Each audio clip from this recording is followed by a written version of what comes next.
Quand j'en ai parlé dans ma dernière vidéo, vous avez été nombreux à me dire que oui, ça vous intéressait que je fasse une vidéo sur le sujet des allergies et de leurs causes. Parce que dans cette vidéo, je vais vous parler d'une cause et pas des causes qu'on a l'habitude d'entendre. Vous allez voir, restez bien jusqu'au bout parce que c'est extrêmement intéressant. Si vous avez une allergie, eh bien vous pourrez appliquer ce que je vais vous dire à votre propre allergie pour mieux la comprendre et mieux la traiter. Parce que du coup, oui, ce sera traitable.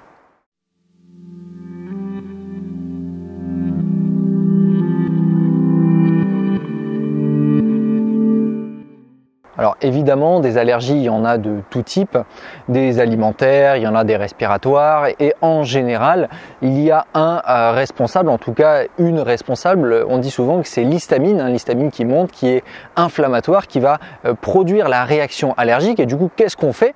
Eh bien, on va prendre ce que l'on appelle des antihistaminiques. Alors ça, c'est simplement pour traiter le symptôme. Pour traiter le symptôme, il y a des antihistaminiques naturels aussi qui existent. Vous avez par exemple un que je recommande régulièrement, c'est la quercétine. Donc je vous mets un lien dans la description si ça vous intéresse. En tout cas, si vous êtes touché par les allergies, ça peut vous proposer, vous permettre d'avoir une alternative naturelle à certains médicaments que vous pourriez prendre, peut-être, je sais pas, je pense à Aerius ou des trucs comme ça. N'hésitez pas à vous tourner vers cette solution naturelle ou en tout cas l'essayer. Voilà, lien dans la description si ça vous intéresse. Seulement, évidemment, comme vous le savez, on ne traite pas une problématique en traitant ses symptômes. Ces symptômes, c'est simplement la surface, c'est l'expression, c'est le message qui nous est proposé pour qu'on comprenne la cause. Et je vous disais dans ma dernière vidéo qu'il y avait évidemment une cause qui était relativement connue, c'est celle du système immunitaire. Quand on a un système immunitaire qui est relativement fragile, on a plus de chances de développer des allergies. Tout simplement parce que ces petites protéines exogènes qui sont très allergisantes ont tendance à plus facilement passer la barrière intestinale, notamment du microbiote intestinal qui est plus fragile quand on a un système immunitaire plus faible. Ça passe de manière générale plus facilement, voilà, la barrière du système immunitaire qui normalement se défend bien. Et quand on a un système immunitaire qui est relativement faible, eh bien on a tendance à moins bien se défendre et à avoir une réaction exagérée du système immunitaire face à ces allergisants, à ces allergènes. Et donc c'est comme ça qu'on développe en fait une réaction allergique. Donc évidemment, la première chose à faire, c'est de renforcer son système immunitaire au maximum. J'ai fait moult vidéos sur le sujet que vous retrouverez sur ma chaîne évidemment, mais de toute façon, pour renforcer son système immunitaire, le plus simple, c'est déjà de commencer par les premiers piliers que sont le sommeil, la respiration, l'exposition au soleil, l'hydratation, l'alimentation, ces piliers de base qui font qu'on peut avoir une santé solide et renforcer son immunité à travers ça. Bien sûr, derrière, en renforçant son microbiote intestinal, on renforce aussi sa capacité immunitaire et donc on devient moins fragile face aux allergies. Il y a même plein de médicaments qui peuvent favoriser l'apparition d'allergènes. Je pense évidemment aux antibiotiques, notamment quand ils sont donnés à un jeune âge.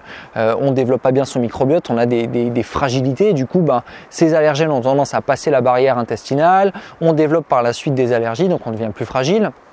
C'est une chose. Ensuite, vous avez les IPP, c'est les inhibiteurs de la pompe à protons. En général, c'est donné comme anti-acide aux gens qui ont en général des reflux gastriques, ce genre de trucs. On donne ça, donc forcément, qu'est-ce que ça fait? Ça diminue l'acidité gastrique. L'acidité gastrique, je vous rappelle que c'est la barrière, c'est une première barrière aux pathogènes. Donc si jamais vous avez une acidité qui augmente et donc qui devient moins forte, moins acide, eh bien les pathogènes sont moins détruits, ils vont plus facilement atteindre les intestins et vous causer des problématiques au niveau des intestins. Et donc les intestins se fragilisent et donc la barrière du système immunitaire que constituent les intestins est fragilisée et ainsi de suite. Il y a pas mal de choses comme ça qui sont assez problématiques au niveau des médicaments et qui peuvent favoriser l'apparition d'allergies. Ceci étant dit, c'est pas de ça que je voulais vous parler dans cette vidéo. On pourra, si vous le souhaitez, faire une vidéo plus poussée sur le sujet où on parle justement de la cause des allergies et surtout de comment renforcer son système immunitaire. Mais je voulais aujourd'hui attirer votre attention sur quelque chose de beaucoup plus émotionnel pour le coup. Et en fait, on se rend compte que la plupart des allergies ont pour origine un traumatisme. Alors, traumatisme, c'est très large comme concept, c'est-à-dire que moi demain je peux me tordre la cheville et être tellement touché par cette problématique-là que je peux me dire que c'est un traumatisme pour moi parce que ça m'a vraiment atteint. Donc le traumatisme est totalement subjectif, c'est-à-dire qu'il dépend de la personne qui reçoit ce traumatisme. Pour une personne, ça peut être rien du tout, pour une autre, ça peut être une montagne.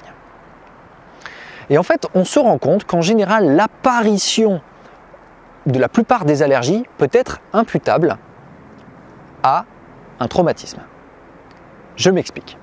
Par exemple, vous êtes à un dîner avec 2 amis et c'est l'apéritif, vous avez quelques petites cacahuètes sur la table, cacahuètes le classique de l'allergène, hein. Et là d'un coup au milieu de la soirée, vous avez vos 2 amis qui commencent à se prendre le chou. Ils commencent à s'insulter, ils ne sont pas d'accord, ils se crient dessus, le ton monte, et puis ça en vient même jusqu'aux mains. Vous êtes juste spectateur en fait, vous n'êtes pas atteint. Mais pour autant, vous avez reçu ça comme un traumatisme. Mon Dieu, mais qu'est-ce qui se passe? C'est horrible. Et en fait, à partir de ce jour-là, vous ne le savez pas encore, mais vous avez développé une allergie aux cacahuètes. Parce que inconsciemment, vous avez associé ce petit traumatisme, ou en tout cas ce traumatisme pour vous, aux cacahuètes. C'est totalement inconscient. Et du coup, la prochaine fois que vous allez manger des cacahuètes, vous allez faire une réaction. Et c'est là qu'il y a un gros lien en fait entre traumatisme et allergie. Donc la première chose que vous pouvez faire, si jamais vous avez une allergie actuellement, c'est de vous demander déjà à quand remonte mon allergie. J'avais quel âge? À peu près. Donc maintenant, deuxième étape, vous allez vous demander qu'est-ce qui s'est passé à cet âge-là ou à cette époque-là dans ma vie de particulier. Est-ce que j'ai reçu un petit traumatisme? Est-ce que je me suis fait mal? Est-ce que j'ai assisté à quelque chose qui m'a profondément dérangé? Posez-vous cette question-là.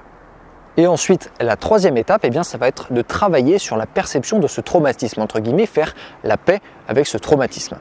Comment vous pouvez juger si vous avez plus ou moins fait la paix avec ce traumatisme? C'est déjà de savoir si vous avez des réactions allergiques face à l'aliment ou plus du tout. Et la deuxième façon de le faire, c'est de vous demander, en repensant à ce moment-là, si l'événement est plutôt proche de vous, lorsque vous le visualisez dans votre tête, ou est-ce qu'il est plutôt loin de vous? Plus il sera loin de vous, plus vous aurez entre guillemets fait la paix avec cet événement-là. Ça, c'est un bon moyen de se repérer. Et j'en profite pour répondre aussi à ceux qui pourraient se dire « Ah ben oui, mais du coup ça marche pas ton truc parce qu'il y a des bébés qui naissent avec des allergies. » Oui. Alors dans ce cas-là, ça pourrait être lié à un traumatisme vécu par la maman pendant la gestation, c'est-à-dire pendant le temps où l'enfant, le bébé, était dans le ventre de sa maman. Et ce traumatisme-là a pu être imprimé au niveau cellulaire jusqu'au niveau du fœtus, jusqu'au niveau du bébé en formation.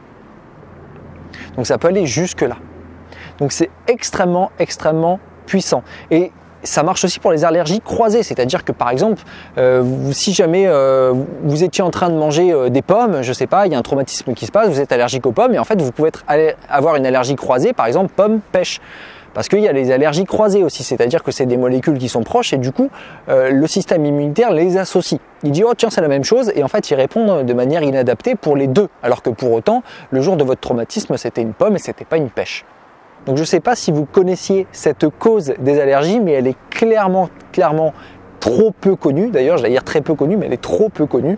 Donc surtout, n'hésitez pas à vous exprimer dans les commentaires, à me faire part de vos retours. Peut-être que même que cette vidéo a éveillé une réponse en vous. Vous dites « Ah mais oui, en fait, c'est trop ça ». N'hésitez pas à la partager dans les commentaires. Je me ferai un plaisir de tous vous lire, comme d'habitude, et de répondre au maximum, parce que ça devient de plus en plus difficile.